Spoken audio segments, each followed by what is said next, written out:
A collection of Rod Stewart's best bits at the BBC here on BBC4 in an hour. After another look at the BBC's secret files, clandestine conversations and secret dealings with Penelope Keith.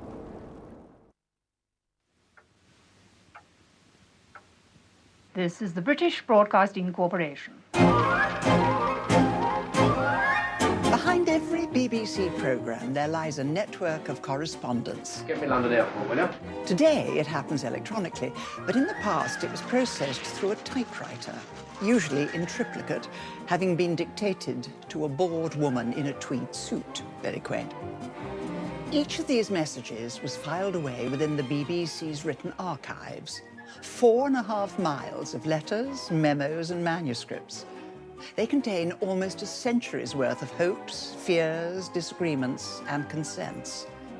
They are the secret files of the BBC.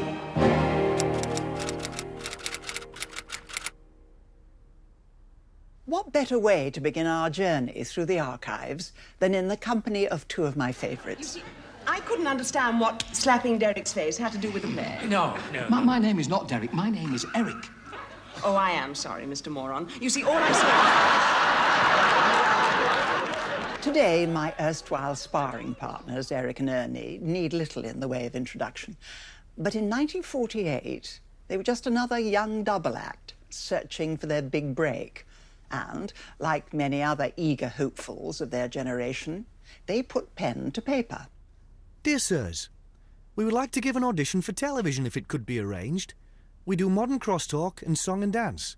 Have done variety and broadcasting and did television way back in 1939 with Jack Hilton.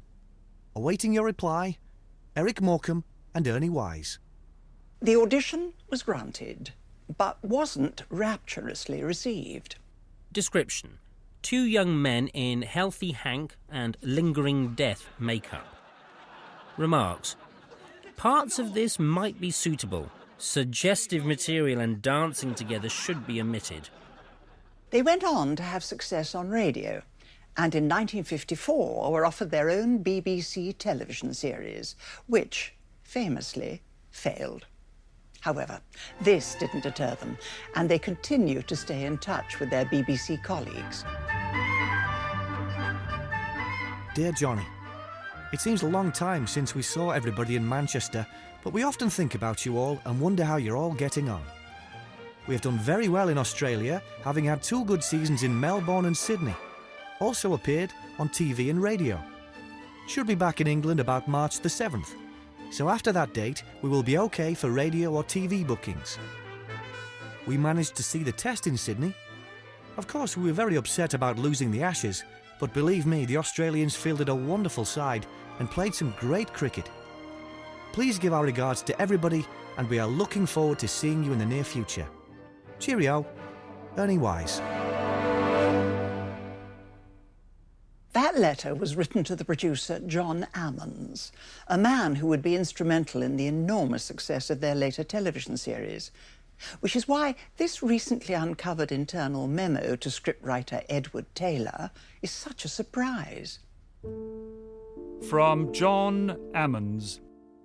Dear Ted, I like the ideas in the script, but after seeing Morecambe and Wise the other week in their show from the Central Pier Blackpool, I am not at all sure as to their strength on a TV programme.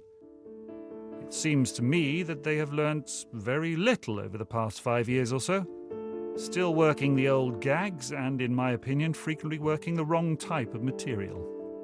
They are quite a disappointment to me because when I first worked with them in this region on sound, I thought they had a great future, but frankly, I don't think that they will ever be in the number 1 class. It is even more depressing that it seems that they're quite happy to jog along as they're doing at the moment. I always have thought Eric Morecambe to be a naturally funny man, and I still think that he could be very successful on Vision, but only if he could be detached from Ernie, whom I think is the big weakness. I'm sorry to be pessimistic, but I really cannot see them making the grade in a TV series. Hope to see you when I'm next in town. All the best, yours sincerely, John E. Ammons. By early 1961, the TV series had still to materialise, but their radio and stage careers were on a roll. Here's holiday entertainment for the whole family. The Morecambe and Wise Show, starring Eric Morecambe, Ernie Wise, and All-Star Company. This, they thought, deserved a pay rise. From Morecambe and Wise to Patrick Newman. Dear Mr. Newman, would you consider giving us a rise in salary for radio? We have advanced in show business, and now our radio salary is too low, in our opinion. We enjoy doing radio and would like to continue. The salary we had in mind was, say, £100. I know it seems a big jump, but it's a long time since we asked for one. We would appreciate your remarks on this matter. Yours sincerely, Morecambe and Wise. To which Variety Bookings manager Patrick Newman replied, Thank you for your letter of June the 10th. The opening sentence was delightful, and I found the 2 query signs rather endearing. Sentence number 2 was nicely put, and altogether things were going very well, considering it was Monday morning. The first half of sentence number 3 kept up the good work when, wham! Out of the blue it came. Double? A big jump indeed. Surely only Gagarin has jumped further. Still, it's 2 years, I agree. I have discussed this with the staff here, and in our scale of fees we seem to think that you would fit at 60 guineas. But then someone said, well, that's only 5 guineas each, isn't it? Which seemed a bit mouldy. Right then, we will spring 70 guineas, but not, I think, more. If you think you could lower your sights a little and find this acceptable. Yours sincerely, Patrick Newman, Light Entertainment Booking Manager. Dear Mr. Newman, it's quite remarkable that's the amount we had in mind. If you had offered us 60 guineas, we would have replied, well, that's only 5 guineas each, isn't it? Which seemed a bit mouldy. I've discussed this with my staff being my wife, Eric's wife, 2 children and 2 dogs. Oh, I did mention it to Eric, and he lowered his sights a little and nodded his head. Cheerio. Sincerely, Morecambe and Wise. To many, the BBC is defined by the people it puts in front of the camera. But those working behind the scenes have had as much, if not more, of a hand in shaping the destiny of the corporation. None more so than the BBC's founding father, Lord Reith, whose stated mission to inform, educate and entertain is still the bedrock of the company he created. Did you consciously impose your own view of the world on the programmes and the practice of the BBC? That's a leading question, isn't it? Yes. Reith was a dour Scotsman of strong-held, intractable opinions, who few dared cross. But he met his match in Winston Churchill, and their long-running feud would have far-reaching consequences for the BBC. Scene 7, take 1. Do you think that Churchill was hostile to you? Yes, he was. We were at a distance. There was no doubt about that.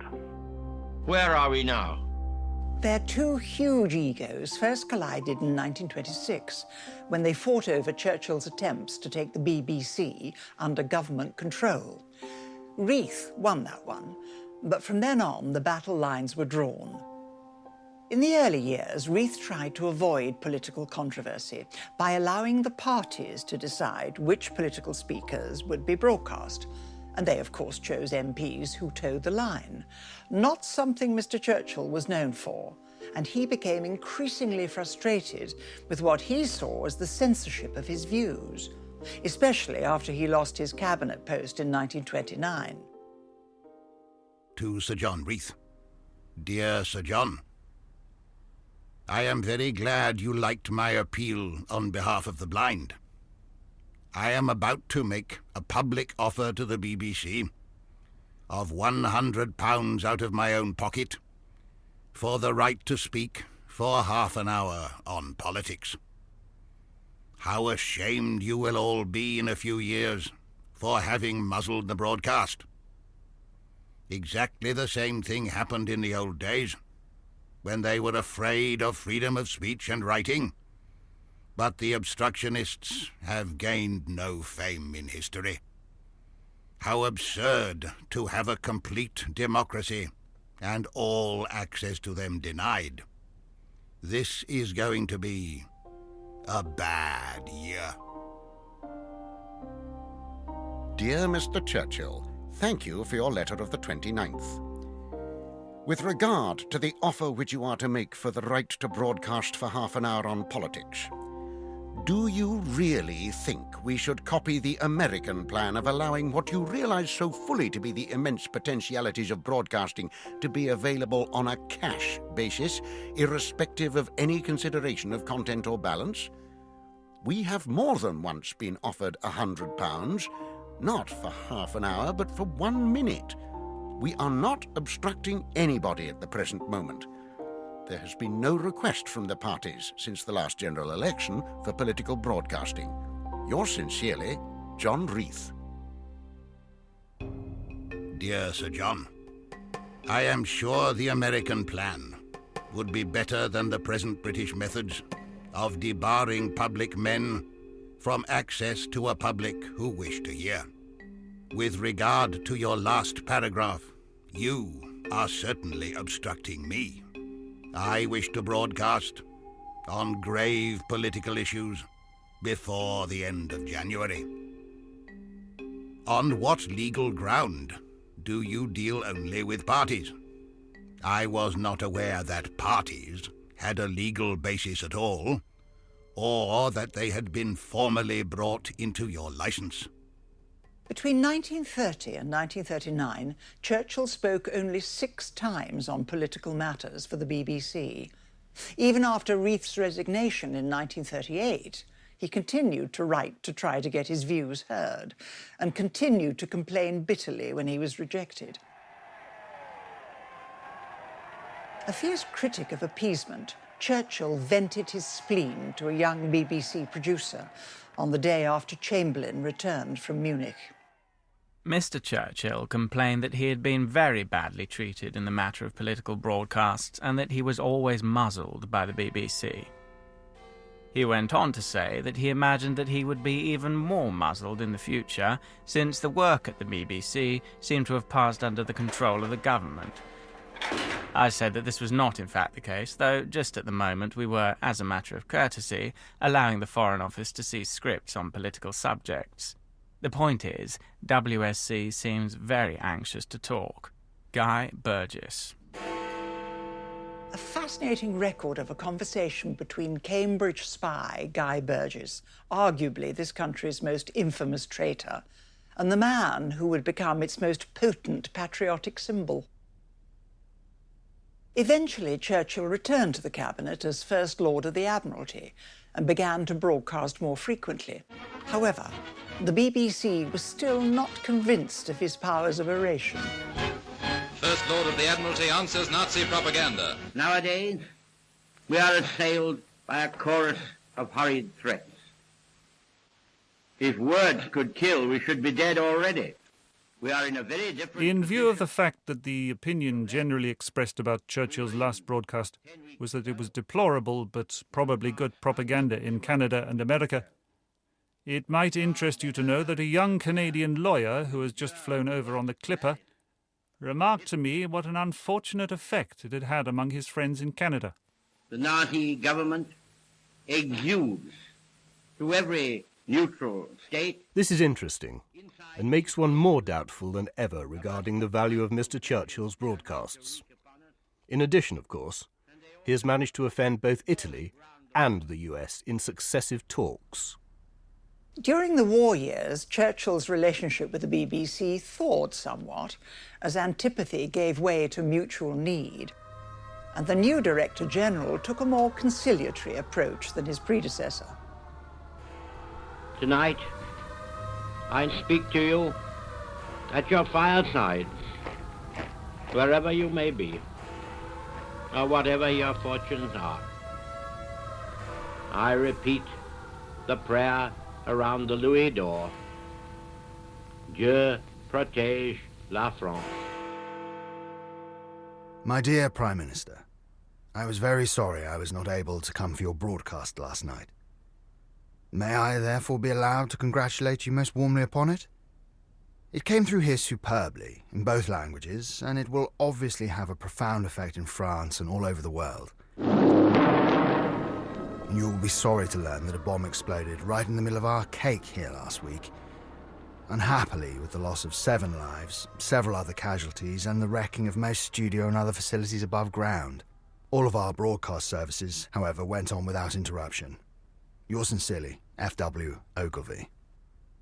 Dear Mr. Ogilvy, thank you so much for your letter of October the 22nd and for your kind remarks about my French broadcast. I am indeed sorry to hear that you have suffered so much from air raids and that 7 people lost their lives. It is a great tribute to your organization that broadcasting continued uninterrupted. However, with war over and Churchill out of office, normal service resumed. It is an uphill road we have to tread. Mr. Winston Churchill rang me from Chartwell at 3 p.m. to protest in vehement terms against his election broadcast tonight being followed in the Home Service by a programme entitled We Beg to Differ. He said that this indicated pro-government bias on behalf of the BBC and that unless the programme was changed, he would deal with the matter in his broadcast and would see to it that the BBC heard a great deal more of the matter thereafter. I said that the programme was a regular weekly fixture, was a light-hearted entertainment programme with no political connotation, and that to alter the programme would attract attention in a way which was most undesirable. Mr. Churchill did not agree and said that the title must be changed. During Churchill's second term as Prime Minister, he didn't give a single television interview. He had never forgiven the BBC for what he saw as the censorship of his views during his wilderness years. And now he broke the television monopoly for which Lord Reith had fought so bitterly, introducing legislation that would pave the way for ITV, thus ending the BBC's role as the nation's only broadcaster. I think one of the most deplorable mistakes ever made in public affairs was made when the BBC monopoly was broken. I think it was shocking.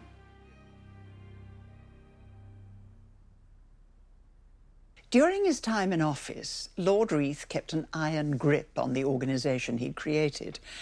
He was a firm believer in giving his listeners what they needed rather than what they wanted, and this even extended to music.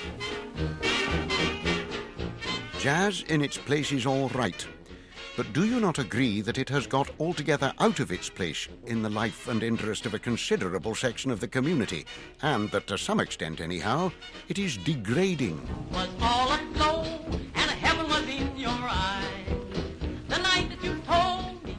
Do you think it is a tribute to our educational, apart from any other standards, that the personnel of jazz bands should be a matter of public interest? And are you happy in encouraging it? You feel we have a serious responsibility, intellectual and ethical, and that we have been right in declining to cater down on the give the public what it wants basis. Please keep an eye on the matter, because it is only by vigilance that good will come and ill be averted. After Lord Reith's departure, the BBC's protectors of virtue were the Dance Music Policy Committee. I've been having second thoughts about this, and I'd like to hear more from the music department about the idea. A secret group of senior employees who would decide which songs were suitable to be played on the radio and later on television. That's all right, isn't it? We'll put that one in. They wielded an inordinate amount of power, having the ability to ban a song completely or insist on lyric changes. Their comments are a wonderful barometer of the moral landscape. From Director of Variety, the following songs have been banned for broadcasting. Hold It, Joe, suggestive lyric. Where is my Sunday potato? Politically unsuitable. The following song is passed, but the word marriage must be mentioned in the lyric. Baby, move into my arms. The Shirley has a pleasant enough melody, but is a rather undistinguished ballad. And what is a Shirley? Even after the committee disbanded in 1964, the BBC continued to keep a close watch on the nation's morals. No matter how big the group, If your song was deemed inappropriate, it was off the airwaves. From Tom Sloan, head of Light Entertainment Group Television, to C.P. Tell. In the Beatles film, so far uncompleted, The Magical Mystery Tour, they sing a number called I Am a Walrus.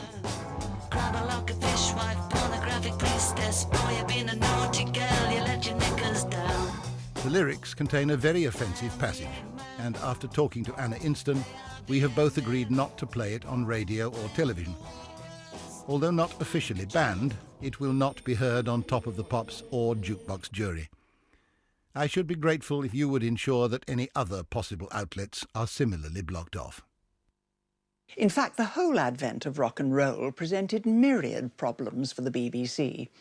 To start with, a whole new breed of star was being created, one whose musicianship was less important than their record sales. Now I want you to meet another boy who specialises in writing his own numbers. Very successfully too, I might say, because his first disc sold over 1 million copies.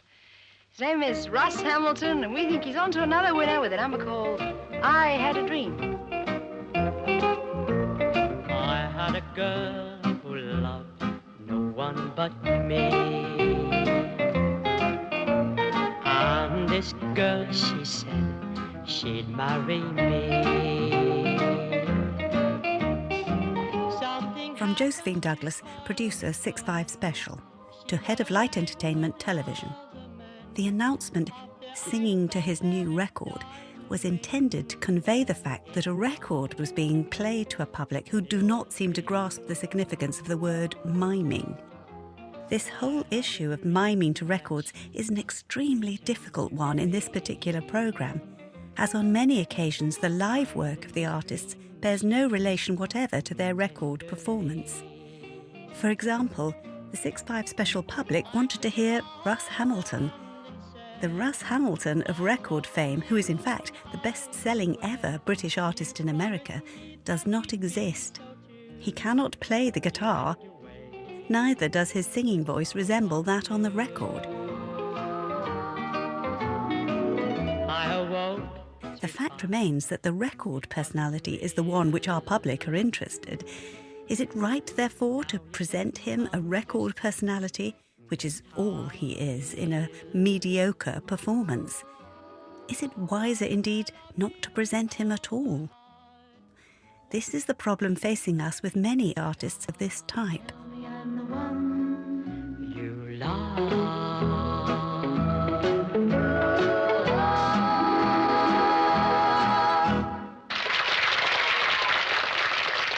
It wasn't only stars that created problems.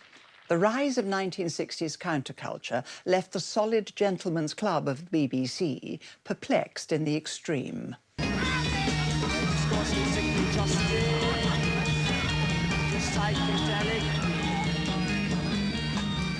We would like to have your advice also on the use of the word psychedelic. In our opinion, this word derives exclusively from the use of the drug LSD, and it might be wise if we were to instruct all DJs not to use it.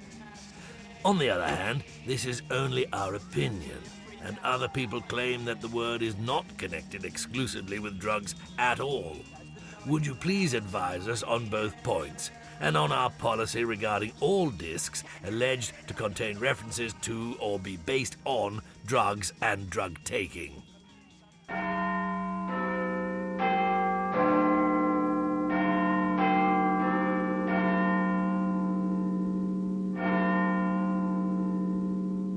Good morning, everybody. It's 6:30 and the BBC Light programme's beginning another day's broadcasting. For the first 24 years of its existence, the BBC was an almost entirely masculine preserve, certainly in terms of its presenters. There had been a children's hour from the very start in 1922, but it wasn't until 1946 that women were accorded the same privilege. And that seems to have been as a direct result of a request from a listener. Dear Sir, I enclose for your perusal a page taken from a little monthly paper called Housewife, which I think is read by a great many middle-class, educated women who have, perforce, to spend much time in their homes doing their own chores and who feel that their brains are in danger of becoming thoroughly mouldy. It is for women such as us that I appeal for a woman's hour on the radio, at a time, preferably, between 2 and 3 each afternoon, when we can relax and listen to one thing really interesting. In view of the fact that the BBC pays large sums to dance bands and crooners, I think they might engage a woman with the right personality to host a woman's hour on the lines I have suggested. I assume the right type of person would make a big success of it, and it would be appreciated by a very deserving part of the community, who have not had much consideration of late. I hope you'll be able to do something about this. Yours truly, J.M. Schofield. While the BBC obviously took note, they didn't agree with all Mrs. Schofield's suggestions and appointed a man as the host. Good morning, ladies. Dear Norman, I think you should get talkers who know how to broadcast and spend a lot of money on that important hour. You want a compere of the Christopher Stone type, I feel, someone with that human touch. You're right, I feel, in putting a man in talking charge, for women can't bear being talked at by other women. What they will take from a man, I speak purely radiographically, they will resent from a woman. Talks in the first ever episode included Mother's Midday Meal and Putting Your Best Face Forward, and the programme in the early days generally concentrated on domestic matters. Would you please send a booking sheet to AA Talks for the following people used in Woman's Hour? 29th October, Ruth Drew, Marrow Jam, Marion Cutler, Old Age Pensions. 30th of October, Ruth Drew, Dyeing Nylons, Corn on the Cob. 31st October, Ruth Drew, Mice, Margaret Reekie, Wellingtons. 1st November, Marion Cutler, National Insurance. However, these weren't particularly highly regarded by the male echelons of the BBC. From Mr. Norman Collins to Mrs. Bradney, would you, by the way, please be specially careful to see that the fatal word expert does not creep back into Woman's Hour in contexts where such a thing as an expert cannot possibly exist. There seems to have been quite a prescriptive attitude about what women would enjoy, and that certainly didn't include a story about the world's first commercial jetliner, the de Havilland Comet. With a Comet scheduled by British Overseas Airways Corporation to start the world's first jet passenger air service. I should have thought this quite unsuitable for Woman's Hour. Surely the yardstick for this sort of thing is to say, is this more suitable elsewhere? If you have to say yes, then put it there. In this case, your most interested audience is obviously children. Why not have made up a feature of all the worry, work and general preparation leading up to the dress show the Queen went to at Claridge's? There are plenty of things reported in the papers which are of exclusive interest to women, and I'm dead certain the Comet isn't one of them. Women, on the whole, distrust anything mechanical. One of the most popular items in the programme was Housewives Exchange, where ordinary housewives would speak about their lives, often giving recipes and describing how they went about their day-to-day business. Innocuous enough, but they occasionally got the show into seriously hot water. The Ministry of Food in London have approached us to say that the recommendation of Mrs. Finnis for bottling peas and sealing the bottles with mutton fat can, in certain cases, lead to toxic poisoning. You may remember that before I came, there was some trouble about another housewife who recommended the use of uncooked dried egg. We really do have to take the utmost precautions not to poison our audience. Woman's Hour was determined to broadcast on women's health issues, and despite the fact that they warned listeners, giving the exact duration of the piece and advising them to turn down the volume on their radios if they were worried about being offended, they often received stern memos from their bosses. From Mr. John Macmillan to Mr. T.W. Chalmers. I queried the wisdom of the talk entitled The Older Woman by a Woman Gynecologist with Newton and Boyd, and was assured that it was in line with current practice. Consequently, I didn't exercise our editorial right to censor. But I do believe that the inclusion of such a talk represents a lowering of broadcasting standards. It is acutely embarrassing to hear about hot flushes, diseases of the ovaries, the possibility of womb removal and so on being transmitted on 376 kilowatts at 2 o'clock in the afternoon. This view is shared by the female staff of our department. I don't think that this sort of talk does represent a lowering of broadcasting standards, as Macmillan thinks. Nevertheless, I would myself have been embarrassed if listening at home to have heard such intimate physiological details described. Is it in line with current practice? T.W. Chalmers. One woman who remained unbowed in the face of BBC intractability first wrote to the corporation with a novel idea for a radio talk. Now meet Queenie and friends of Stoke Mandeville. They've been wearing their winter overcoats during the night, but as it's warmer this morning, their owner, Mrs. Barbara Woodhouse, decides to put them into thinner coats for the day. Dear Mrs. Woodhouse, we have now fully considered your script, Rugs for Cows, and regret that in view of its comparatively limited appeal, we are unable to find space for it in our programme. Undaunted, Barbara Woodhouse's response set the tone for her future correspondence. Dear Mr. Dunnett, thank you very much for your letter and my script. I'm sorry you've had to reject it, as I feel so strongly that it has a very wide appeal. A small letter I wrote 3 years ago, which was published in the Farmer and Stock Breeder, brought me over 300 letters from all over the world. In England, nearly all the daily papers put photographs of the cows before the public, and so many farmers rugged their cows with great success. If it's wet, the cows wear raincoats. In cold weather, they have jute and wool-lined rugs, while in summer, Mrs. Woodhouse turns them out in cotton. So far, she hasn't bought them any underwear. Being a doctor's wife, we see so much hardship with old people being short of milk that anything we can do to stop it, we do. Don't bother to answer this. When milk rationing becomes very severe, you may feel this is more important a subject than you think.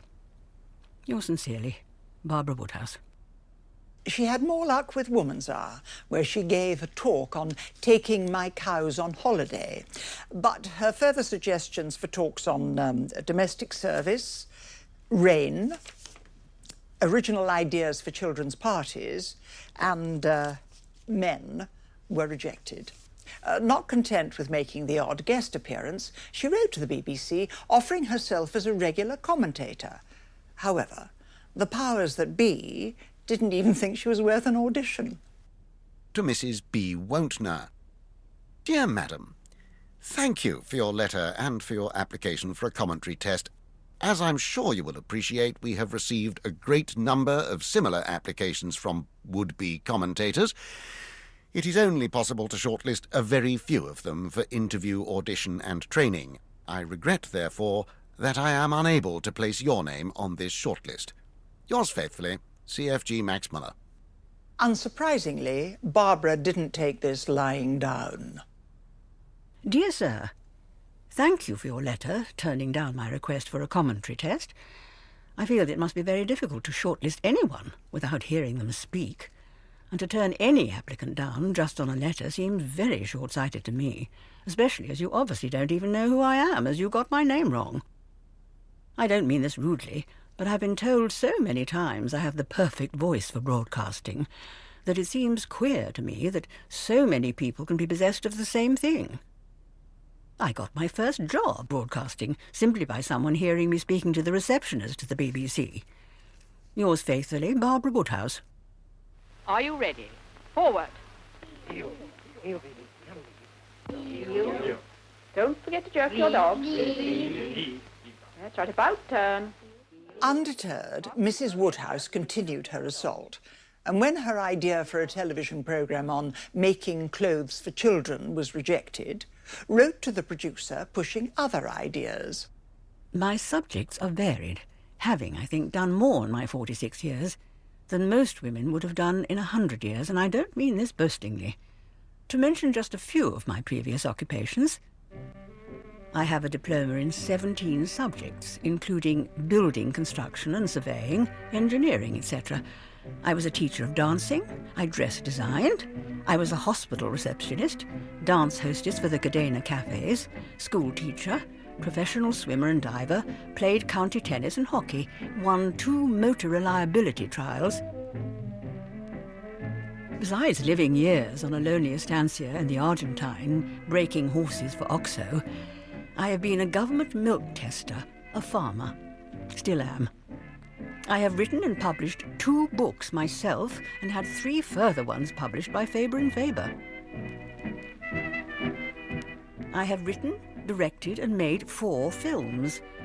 I am a doctor's wife with 3 children and know more quick new dishes for busy housewives than most people, as cookery is my pet hobby.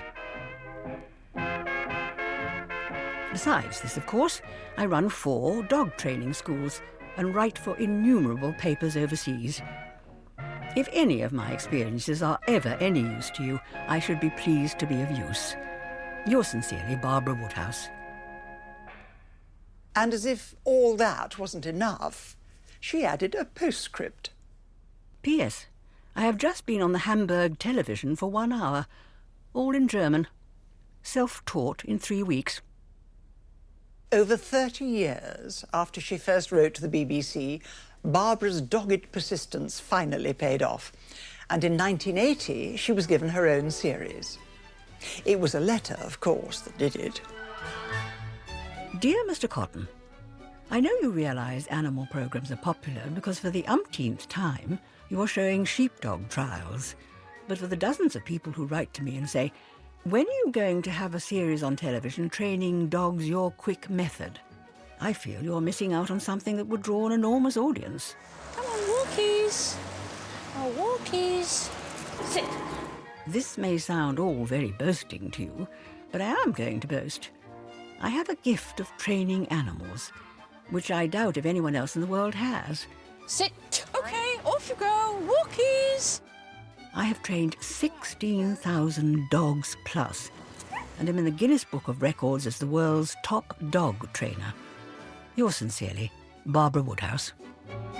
There's no such thing as a bad dog, only an inexperienced owner. Little jerk. Whee! Oh, that's rather fast. I can't keep up. I'm old. Popsy, come. Put her on the lead. Oh, the peak hasn't come. We've lost the peak in the grass. However, not everyone was as confident of their potential for television success as the indefatigable Mrs. Woodhouse. I've got a story to tell you. It's all about spies. Impossible as it is to believe now, Alec Guinness was less than convinced of his suitability to play George Smiley, despite a direct approach by John le Carré. Dear Sir Alec, I write to you as an unbounded admirer of your work for many years. The BBC has just acquired television rights in Tinker Tailor Soldier Spy, a novel which I wrote a few years back, of which the plots, narrative and heart are all sustained by one character, George Smiley. Already we are all of us agreed on one thing, that if we were to cry for the moon, we would cry for Guinness as Smiley, and build everything else to fit. Dear Mr. le Carré, thank you so much for your very handsomely generous letter. There is no question that I would love to have a shot at playing Smiley. I have a few reservations about my ability to do so satisfactorily. My anxieties can be listed simply, I think. 1. At the age of 64, as I shall be shortly, I am about 10 years too old for Smiley, I imagine. Though I suppose make-up and acting can knock off perhaps 4 or 5 years. 2. Although thick-set, I am not really rotund and double-chinned, and both things would be helpful in presenting him. 3. I have done very little TV indeed. 3 or 4, I think, and never a series. What worries me about the likely schedule, so far as a series is concerned, is my slow memorizing. I know hasty learning would interfere disastrously with performing. 4.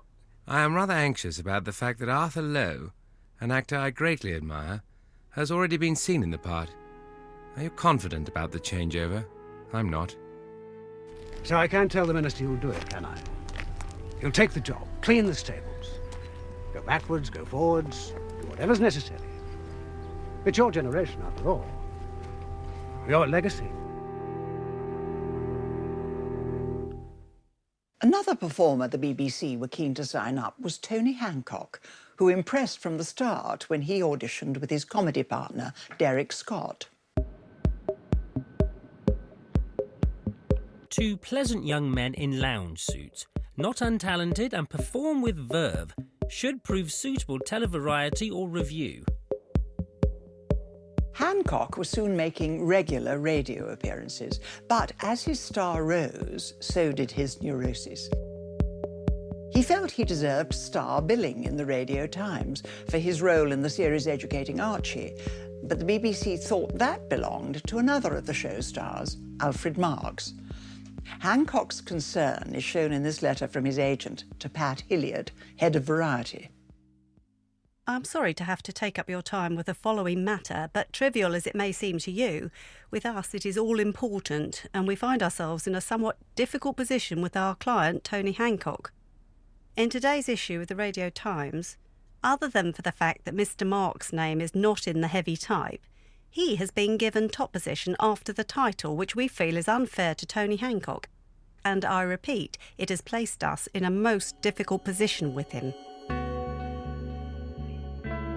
By 1953, Hancock's status was such that when an inevitable mistake was made, the BBC were quick to try and mitigate the situation with their touchy star. Dear Tony, if you have not already seen next week's edition of Radio Times, you will get something of a shock when you look at the billing for the Saturday repeat of Force's All-Star Bill. We seem inadvertently to have starred Messrs. Jewell and Morris, and I have written to them explaining that this is a mistake on the part of Radio Times, for which they take full blame and indeed apologise. Anyhow, it occurred to me that it may be even more galling to the leading comedian who really is in the show, and I therefore write to tell you that we are jolly sorry, and I am posting it today in an effort to get it in first before you come on the telephone and challenge me to a bout of golf, if not fisticuffs. Yours sincerely, Pat Newman. The more in demand he got, the harder Hancock became to pin down, goading Variety booking manager Patrick Newman to write, Tony, it's a damn sight easier to book the 14 live phones than it is to book one Hancock. Various gentlemen have been on the phone to me, and what I have set out in my letter is what they tell me you require, so I hope everything is now in order.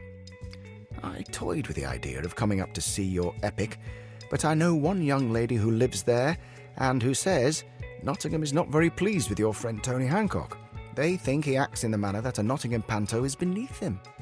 I am sure such is not the case, but there would not be much point in my expressing any judgment even if I got up there to see it, for I suspect I'd probably much prefer you acting in the manner that a Nottingham panto is beneath you. Unsurprisingly, given Hancock's need for approval, of which Newman was fully aware, the response was Hancock at his most humble.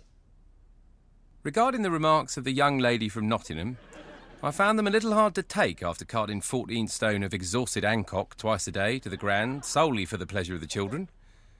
However, we had excellent press and the theatre is full. I hope the lady's remarks won't stop you coming up here if you can. Best wishes, head down, left arm stiff, foot pointing to the sky. Happy New Year to you too, Tony. BBC Television presents... Hancock. What's my girl like to do? Oh, blimey, I've told you. Well, go on, tell me again. You know, I'd like to hear it. Go on. Well, she's about 5'3" or 4. Beautiful auburn hair cascading down to her alabaster shoulders.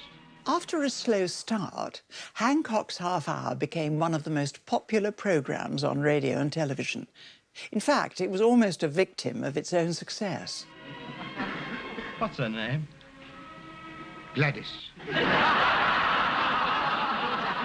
This series has been the first occasion on which I have ever had to ask my studio manager to hold audience laughter down. And with some of the mad, hysterical fan audiences we have had, this has often proved extremely difficult. At present, I have taken the only 3 practical steps I can, short of actually stopping the general public getting hold of tickets for the show. These are: A. I have had the position of the audience microphone shifted. B. Have asked the studio supervisors to see that no hysterical-looking Bobby Soxers get near to the front of the theatre. C. I have been telling audiences that whilst we welcome their happy laughter, we want neither applause or hysteria after gags. Short of barring these hysterical guardians of Britain's future from the studio, I don't see what else we can do. Dennis Main Wilson. Despite the show's huge popularity, the BBC was starting to lose patience with their difficult star. He is a highly nervous and to a degree temperamental artist, and 13 weekly shows are just about the limit of his capabilities. In fact, his rest when Asian flu took him out of the series for a week was a blessing in disguise. And without this enforced break, I believe the latter shows in the series would have suffered in performance. References to Hancock's health problems pepper the archive, with only a couple hinting at one of the real sources of the problem. In a short 1961 letter, the Chief Assistant General Light Entertainment wrote to Hancock's agent.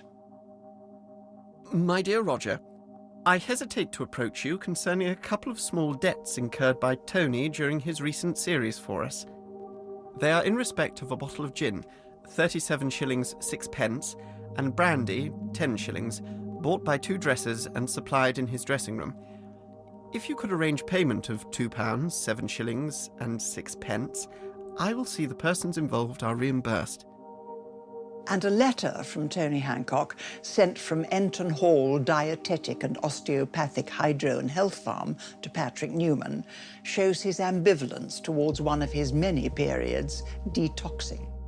Very sorry I can't make it tomorrow, but they made a special arrangement for me to get in here for a week, and I feel I must take advantage of it while I can. I would be only too pleased to exchange hot water and lemon for a full-scale booze-up, but perhaps we can meet sometime next week. Tony. Hancock's ruthless streak is evident. The files show he switched agents 3 times, refused to sign any sort of a long-term contract with the BBC, and got rid of his co-star, Sid James. In 1962, he switched sides to ITV. A memo from Tom Sloan, head of Light Entertainment, marks the closing of Hancock's file and reveals the frustration with which he was now held. Basically, the situation is that Hancock was primarily interested in making television films in which he could retain full control of domestic and overseas rights. I pointed out that the BBC did not do such deals. Quite clearly, he has found an organisation which does, and he has gone there for that reason. His loss is to be greatly regretted, but one must remember he will be without his producer, Duncan Wood, and his scriptwriters, Galton and Simpson, and Sidney James. The result could well be unfortunate. Hancock is a moody perfectionist, with a great interest in money and no sense of loyalty to the corporation. I am satisfied that we did everything possible to keep him within the fold.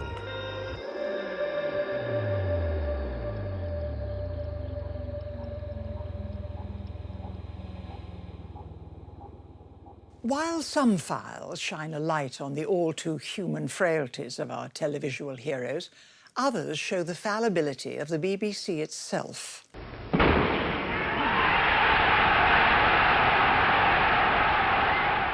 Harold Abraham's win at the 1924 Olympics would be immortalised in the film Chariots of Fire. By 1935, he was the BBC's most respected athletics commentator. This presented the corporation with a dilemma. Should they send him to cover the Berlin Olympics the following year? The problem? Abrahams was Jewish.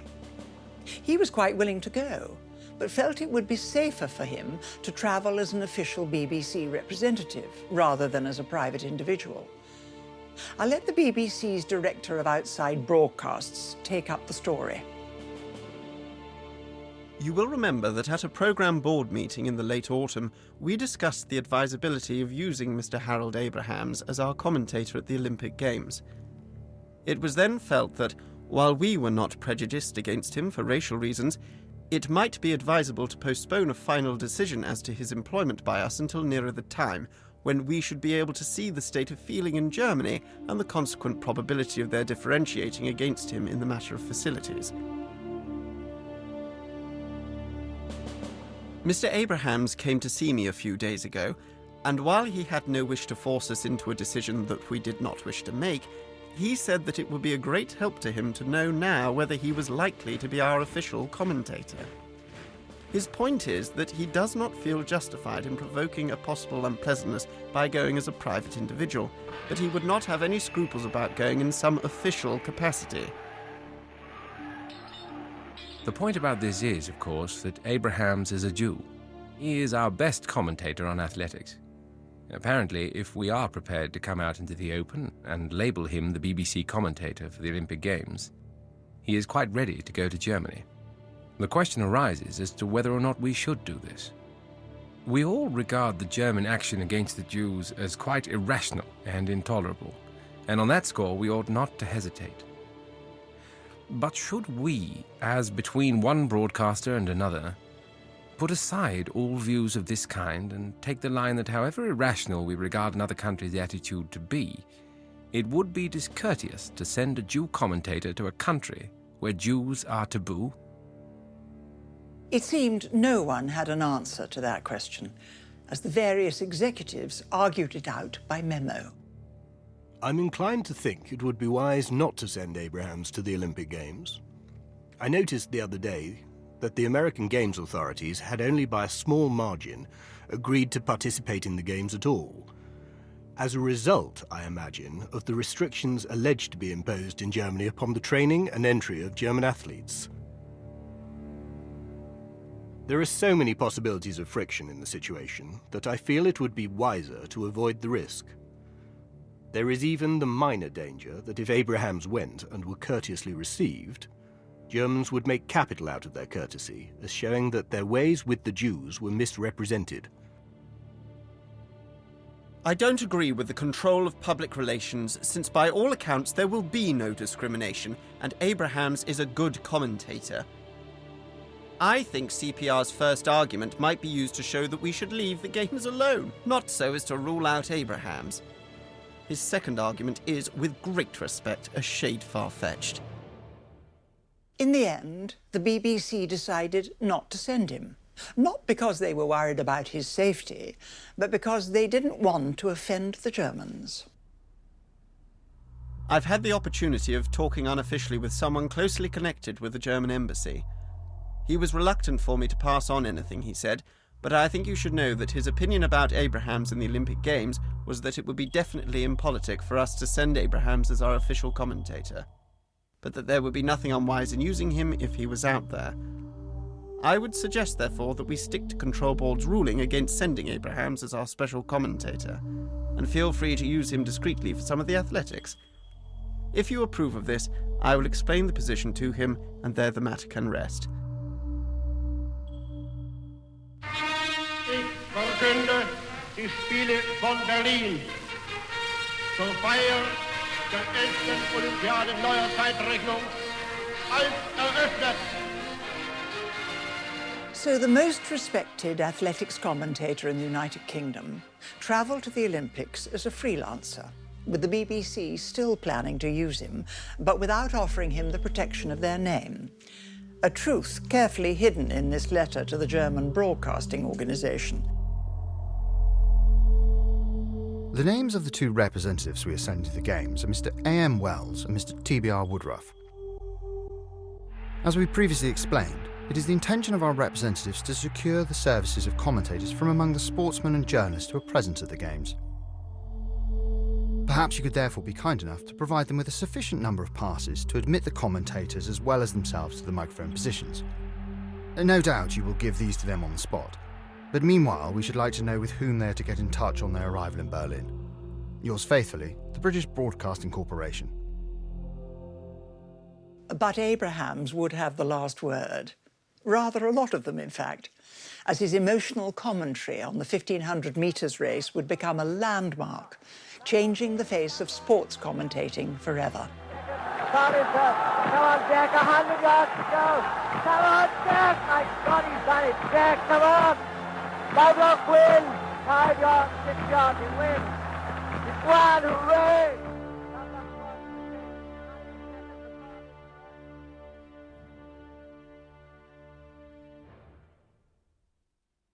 And that almost ends our delve into the secret files. But before we sign off, I couldn't resist one last little diversion via a man who is perhaps the most celebrated person in the history of British television.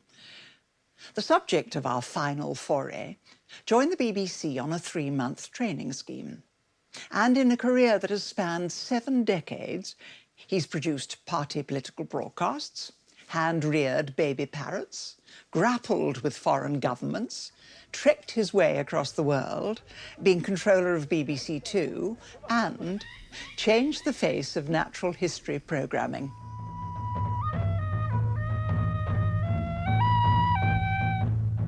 David Attenborough's letters to his colleagues provide a wonderful record of his early travels as a producer and presenter in the Talks unit. Here's just one of them. Dear Leonard, how I wish I were doing party politicals in London. Please do not take this as a permanent wish. It will fade in 3 months' time. We are, however, having a frightful time. In spite of all our letters and assurances from the Indonesian embassy in London, everyone here is being as difficult as possible. On arrival, our travellers' checks and English pounds were confiscated and all our gear and film impounded in customs. Forms, regulations, and restrictions are everywhere. So far, we have encountered the following problems. A. Import duty on the equipment and film of £2,600. B. Absolute refusal to allow us to catch the wretched dragon. C. A state of terrorism in most of the places we want to visit. D. A warning that each island has its own customs department which resents any instruction from Jakarta. E. An artificial exchange rate which trebles the price of everything. These at the moment are our major worries. We have, of course, numerous minor ones which I need not detail. As fast as we hobble over the hurdles, however, new and more formidable ones arise in front of us. If all we had to do was bash through jungles and catch a few animals, our lives would be easy.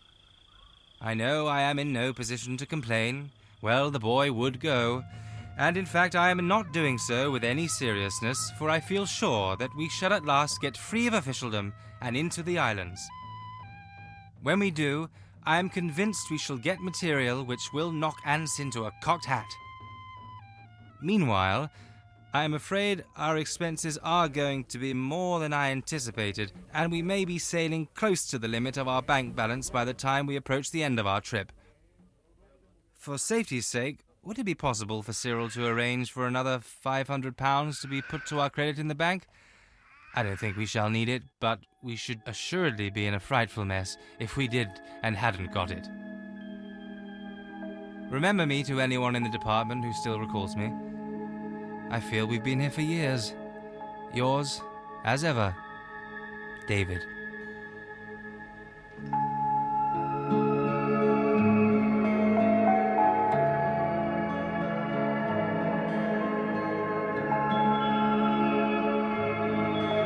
Music coming up next on BBC4 with a Rod Stewart double bill, his best at the BBC.